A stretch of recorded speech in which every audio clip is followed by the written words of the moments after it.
Дали знаете дека на 11 август 2002 година свечено бил осветен новоизградениот храм Светите Климент и Пантелеймон во Охрид, кој всушност представува реплика на Свети Климентовата црква изградена на истите темели.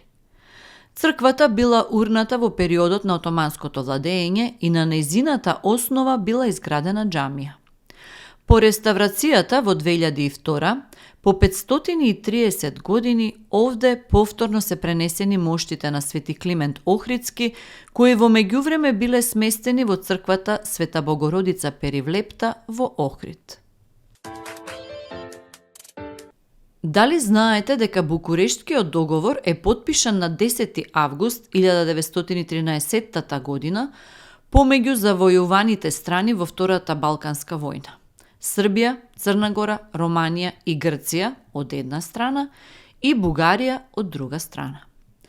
Територијата на Македонија во рамките на Отоманското царство до Балканските војни го представувала централниот дел на Балканскиот полуостров. Во рамките на овие географски граници, Македонија зафаќала површина од 67.741 км квадратен. Со Букурештскиот мировен договор, Македонија била поделена на тој начин. Егејскиот дел со површина од 34.356 км квадратни го окупирала Грција.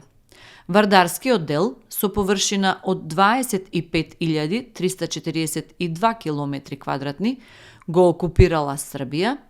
Пиринскиот дел со 6.798 км квадратни ја окупирала Бугарија и јужниот дел од Охридското езеро Мала Преспа со 1115 км квадратни и биле доделени на Албанија.